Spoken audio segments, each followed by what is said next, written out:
celui qui essaye d'associer les différentes parties de son âme et donc de rajouter, de bâtir son nefesh sans connaître la forme tsurat habinyan, il ressemble à une personne qui veut déposer un objet sans savoir où est-ce qu'il faut le mettre.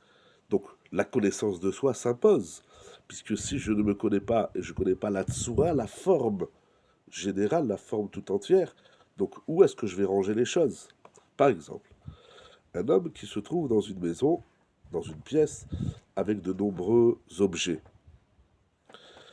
Il y a par exemple, il y a des produits laitiers, il y a des fruits, des légumes, il y a des fruits secs, il y a des produits de nettoyage de la maison, etc.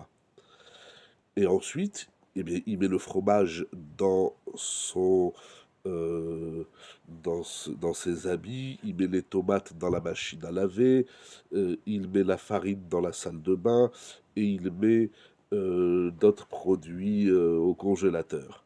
Ou bien, lorsqu'il amène les produits, l'électroménager et les meubles, il met le frigidaire dans la salle de bain, le salon, le, le, le, le canapé, il le met à la cuisine et la machine à laver le linge, il la met au salon.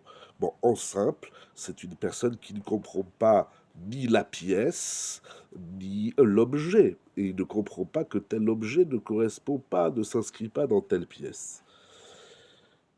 Le monde extérieur, le Olam Chitsoni, voile le monde pnimi.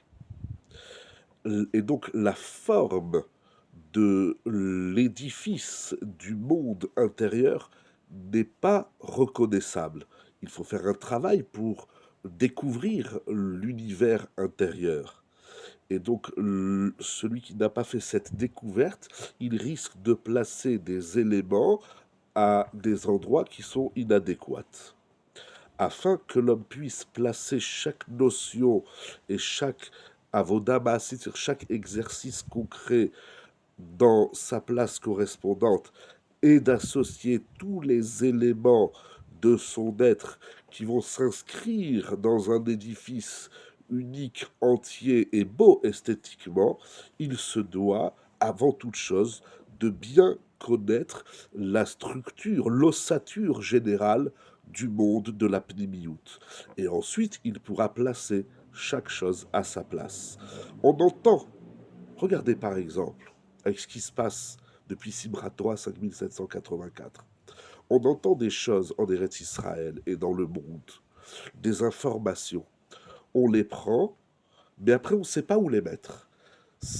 Les informations sont choquantes, les informations font peur, les informations nous donnent une multitude de détails, ils font leur métier, à tort ou à raison, c'est pas le sujet, mais lorsqu'on prend ces informations, après on les met où? Des gens qui disent qu'ils n'arrivent plus à dormir, qu'ils n'arrivent plus à manger, etc. Mais tu prends une information, si tu sais pas où la mettre, elle va créer un déséquilibre, un bug dramatique. C'est un exemple extrême. Certes, ce qui se passe en Eretz Israël, bien évidemment, en ce moment et depuis toujours, ne nous laisse pas indifférents. Mais là, nous sommes au Beth Midrash, nous faisons un exercice.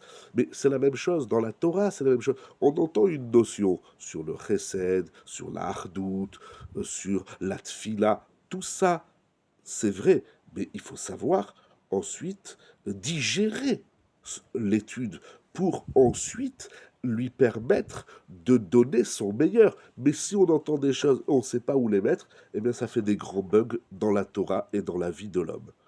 Donc, nous dit le Rav, la première chose, avant toute chose, il faut connaître à Mivne Aklali, c'est-à-dire l'édifice général, ce que j'appelle l'ossature du monde de la Pnimiout.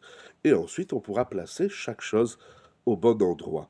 Et il pourra voir par la suite un édifice complet, beau, ordonné, corrigé et, et splendide. Si on sait où mettre chaque chose, donc il faut connaître l'emplacement, la place, le makom, il faut connaître l'élément, il faut savoir adapter l'élément à l'emplacement. Si on sait faire ce travail, eh bien, on verra un monde pnimi beau, agréable, magnifique, et en osmose et en équilibre. Donc la première chose, c'est de connaître l'ossature générale, comme dans une maison, comme le machal qui nous a ramené le Rav, et ensuite comprendre chaque élément, où est-ce qu'il va trouver sa place pour offrir ce qu'il a de mieux dans toutes ses potentialités.